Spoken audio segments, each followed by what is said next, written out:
Okay, before we even turn the microphones fully up, just take a breath. Hmm? Seriously, do it now.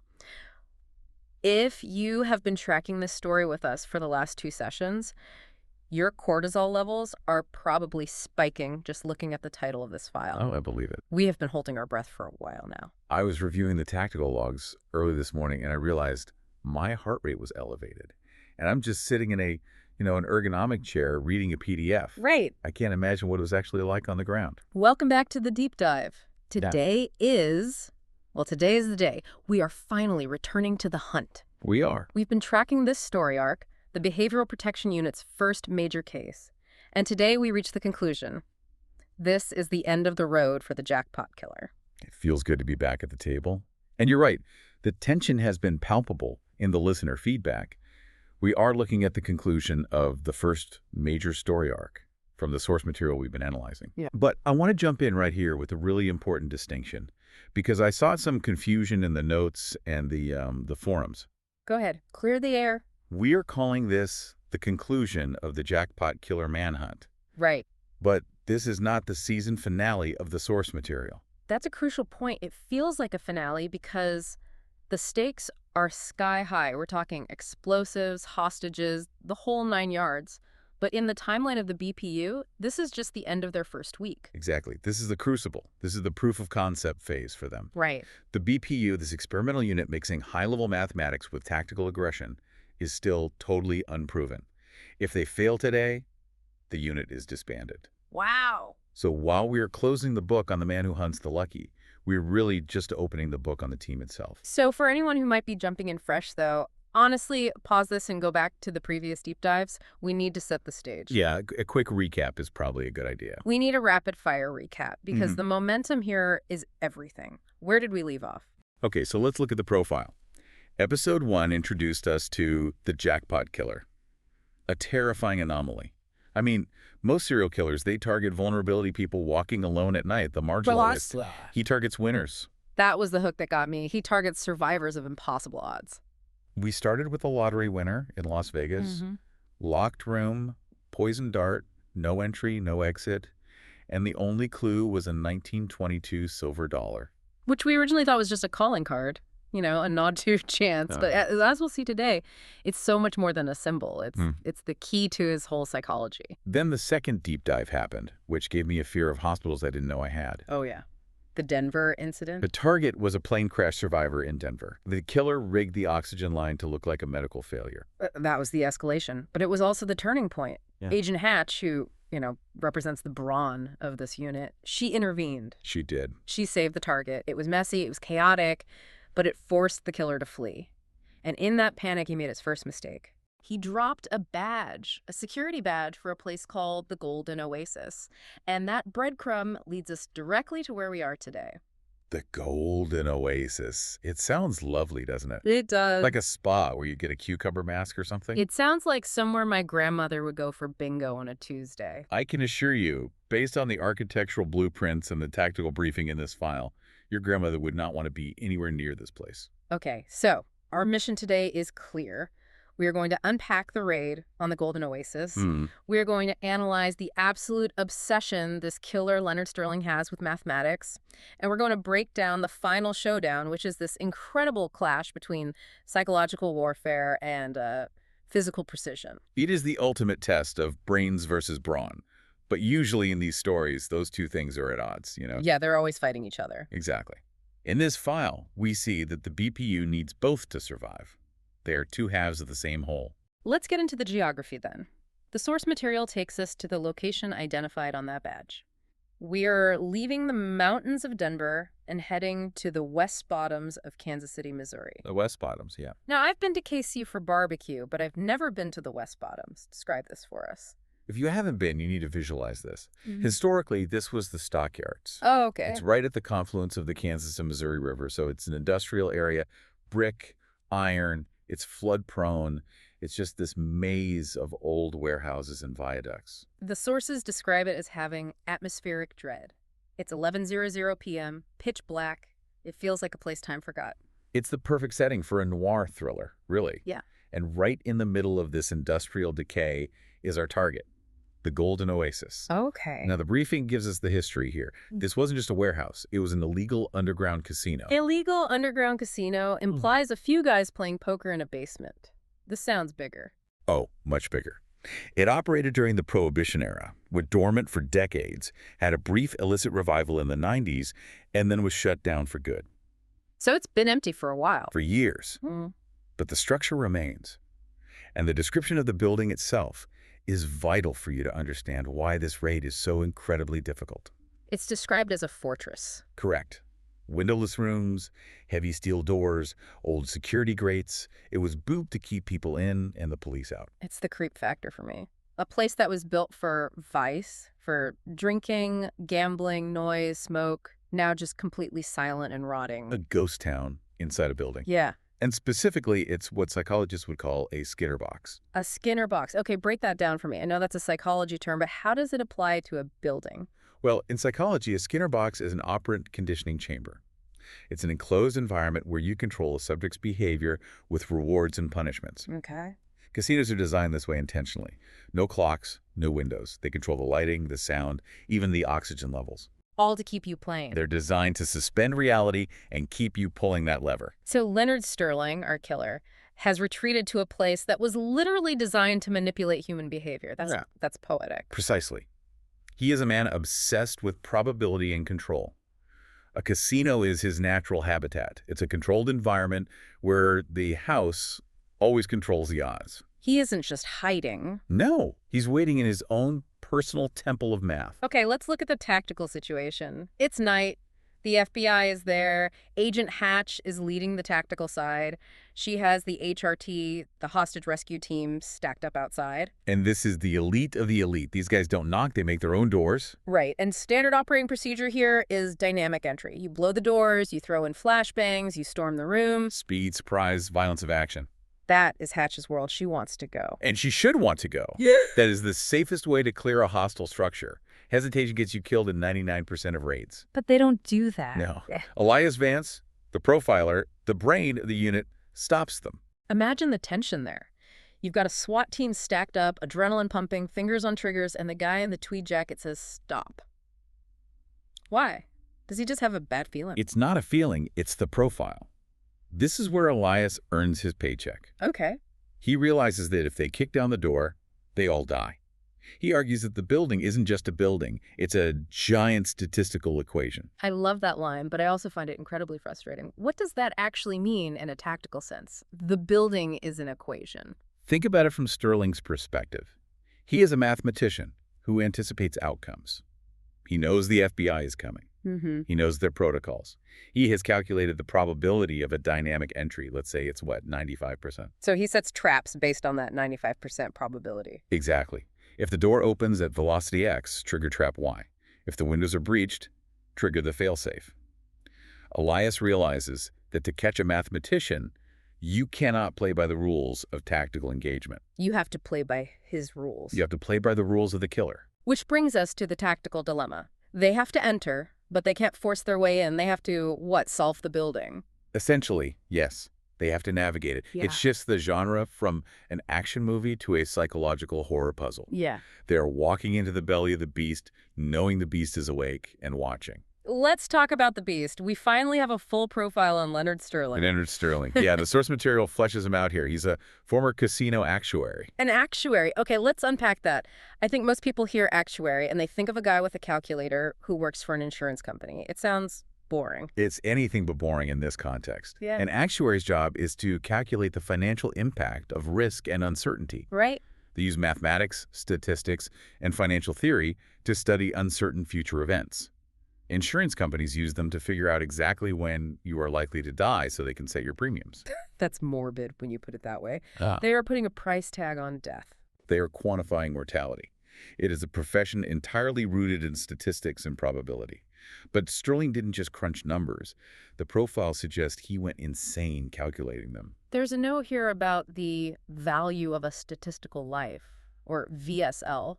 Is that a real thing? Oh, absolutely.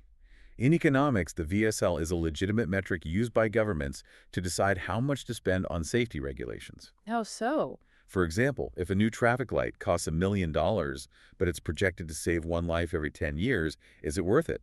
The VSL helps answer that. And Stirling took this concept and just twisted it. He stopped seeing people as humans and started seeing them as variables in an equation.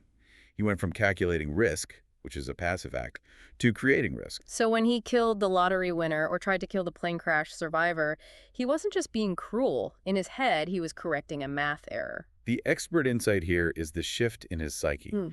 He believes that extreme luck winning the lottery, surviving a crash, is a glitch in the universal code. A bug in the system. And he views himself as the debugger. He deletes the anomalies.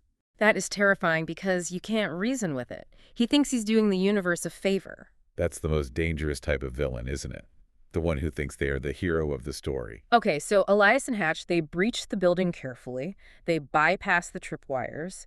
They pick the locks instead of blowing them. They make their way to the center of the web. The main casino floor. The kill box. Yeah. Describe this scene for us. It's so cinematic in the files. It's a cavernous, dusty room, high ceilings. The old gambling tables are gone or covered in these rotting sheets. The report says it smells like mildew and old smoke. And Stirling. And up on the balcony, the dealer's balcony looking down, is Leonard Stirling. He's literally placed himself as the house. He's looking down on the players. And metaphorically, too. He holds the high ground. But the real threat isn't just him. It's the floor. The mechanic. The dead man's switch. Right. Stirling is holding a device, a dead man's switch. We need to be clear on how this works for everyone listening. It's a spring-loaded trigger. You have to actively squeeze it to keep the circuit open. If he drops it, if his hand relaxes for a second, or if he is shot and his muscles go limp, the circuit closes. The circuit closes and the signal goes out. And the signal goes out to what? To the floor tiles, which are wired to C4 explosives in the support pillars of the building. So if that switch triggers, the entire building collapses on top of them. It's a suicide pact. It's mutually assured destruction on a smaller scale. So Hatch and Elias are standing at the entrance of this casino floor. Stirling is on the balcony, and he tells them, let's play. This is the roulette trap. Yeah. And this is where the math gets fully weaponized. Stirling tells them the floor is a roulette board. There are 38 tiles between them and the stairs to the balcony. Why 38? An American roulette wheel has numbers 1 through 36, plus 0 and 0, 0. Oh, right. It's 38 pockets. Okay. And the rules? Only prime number tiles are safe to step on. Oh my God, I would die immediately. I'm serious. I'd step on 9 thinking it's prime because it's odd. And you'd be vaporized. And that's the point. It sounds easy when we are sitting here in the studio with coffee. Identify the prime numbers. Yeah. But try doing it when stepping on the wrong number means immediate death. The psychological pressure is immense. Let's just refresh the listeners and me on what a prime number is, because I can barely do tip math at a restaurant. A prime number is a natural number greater than 1 that is not a product of 2 smaller natural numbers. Oh. So it's divisible only by 1 in itself. So 2, 3, 5, 7, 11. 13, 17, 19, 23, and so on. See, I would have messed up at 9 because 9 is divisible by 3. Exactly. 9 is the composite number. Boom. What about the number 1? I feel like that's a trick question. It is, and it's a common trap. By mathematical definition, 1 is not a prime number. If you step on tile 1, you die. That is just sadistic. Why force them to play this game? Why not just blow the building? Because he wants to prove a point. It's the ultimate control freak move. He is stripping away their physical advantages. Hatch's gun, her speed, her combat training. Everything she's good at. And forcing them to rely on their cognitive ability to process abstract logic while absolutely terrified. It creates a scenario where survival is a calculated variable, not luck. He's saying, if you want to get to me, you have to be smart enough to survive. And precise enough. One slip, one miscalculation, one step on a composite number. The pressure triggers the detonator for that specific tile. So they start moving, Elias and Hatch. They are hopping from tile to tile like the world's deadliest game of hopscotch. The tension must have been just through the roof. And this is where the dynamic between Elias and Hatch really shines, isn't it? It is. Hatch is the muscle, but she isn't stupid. However, this isn't her domain. Yeah. She has to trust Elias completely. Trust is a big theme here. She is literally putting her life in his hands, or rather, his brain. And Elias is sweating. I mean, the report describes him just drenched. He's a professor, not a soldier. Right. He's doing the math, calling out the numbers. Left to 13, jump to 17. But Sterling is just watching them, probably gloating. He thinks he has won. He thinks he is the master of this universe because he controls the math. He does, until the turning point. And this turns the entire episode and Sterling's entire philosophy on its head. Enter Dr. Eris Thorne, The unsung hero back at Quantico. We cut away from the casino floor for a second. Eris comes through the comms earpiece that Elias is wearing. She's been analyzing the evidence from the very first crime scene, the 1922 silver dollar found in Vegas. Up until this moment, everyone assumed the coin was just a token, a symbol of heads or tails, the duality of chance, you know. But Eris, she did the metallurgy analysis. She went deep. And what did she find? They aren't just old coins, they are weighted. Weighted. Explain the physics of that for us. Okay, so a standard coin has a center of gravity exactly in the middle. It has a 50-50 chance of landing on heads or tails. Right. A weighted coin is altered. You might drill out one edge and fill it with a lighter material, or add a denser metal like mercury or lead to one side. This shifts the center of gravity off-center. So when you flip it, The heavy side wants to be on the bottom due to gravity, so the opposite face lands up time and time again. These coins were rigged to land on heads significantly more often than they should. whoa, okay, let's just pause and really look at what that means. Why is that specific detail the aha moment? Because it destroys Leonard Sterling's entire identity. Think about it. He claims to be a servant of probability. A purifier of the system. Exactly. He claims he is balancing the universe's equations. He punishes people who get lucky because he thinks luck is an error. But he's using a rigged coin. Exactly. If he uses a ribbed coin, he isn't leaving anything to chance. He is forcing the outcome. He is cheating. He's a hypocrite. He is a massive, colossal hypocrite. He isn't an agent of fate. He is a fraud. He doesn't believe in probability. He believes in winning at any cost. That is such a brilliant twist, because it's not just a clue, it's a weapon. And Elias Vance knows exactly how to use it. Yeah. This is the psychological takedown. Elias gets this info in his ear. He's standing there on a prime number tile, let's say tile 29, sweating bullets, and he snaps. He goes on the offensive. He screams at Sterling. He calls him out. I have the line here. You're a fraud, Leonard. You punish people for getting lucky, but your own signature is a rigged coin. And then the kill shot. You don't believe in probability. You're just a control freak who hates losing. Man, that has to hit hard. It's a dagger to the ego. You have to understand the psychology of a narcissist like Sterling. He has built this elaborate castle in the sky where he is a god of math. Elias just kicked out the foundation. He's telling him, you're not special, you're just a cheater. And for a man who prides himself on intellect and the purity of logic, being called a cheater is worse than being shot. It invalidates his entire life's work. And we see the reaction immediately in the logs, don't we? Sterling hesitates. He does. The report says he looks down at the coin in his hand, the trick coin. And for just a split second, the god facade cracks. He doubts himself. He's distracted by his own shame and confusion. And that split second, that is the only variable the team needed. That is the window. Let's talk about the physical takedown. Because while Elias is destroying him with words, Agent Hatch is ready to do the heavy lifting. Hatch is standing on tile 17. Quick math check, 17 is prime. 17 is prime. She is safe, but she is in a terrible tactical position. She is completely exposed on the main floor. The lights are dim. Sterling is on the balcony, probably 30 feet away and 15 feet up. He's distracted by Elias, and he's holding that dead man's switch. Now consider the difficulty of this shot. It's dark. The target is small. A handheld device, maybe 4 inches wide. If she misses, she hits Sterling. And if she hits Sterling in the chest or the head, he drops the switch. Correct. If he dies instantly, his muscles relax, the switch closes, the bomb goes off. And if she hits him in the shoulder? The pain could cause a spasm. He squeezes or drops it. The bomb goes off. There is almost no margin for error. She has to shoot the device out of his hand without triggering it. She has to hit the mechanism itself, shattering the plastic and the spring, disconnecting the circuit, all before his thumb can react to the impact. That sounds impossible. It is, frankly, an impossible shot. In training, you might make that shot 1 out of 100 times on a perfect static range. With full light. With full light. Under combat stress, the probability approaches 0. But she takes it. She draws her weapon, one fluid motion, bang! The result. The switch goes flying. She shatters the casing. The mechanism disintegrates before the circuit can complete. Unbelievable. Just unbelievable. The source material explicitly calls the odds of making that shot astronomical. Which is just perfect poetic justice, isn't it? Sterling, the man who hates long odds, gets taken down by a 1 in a million shot. It really is the perfect synthesis of the show's premise. We talked about this at the start. Elias creates the opening using the brains, the psychological profile. Hatch executes the muscle, the impossible physical skill. Neither could have succeeded without the other. If Hatch had just kicked in the door, boom.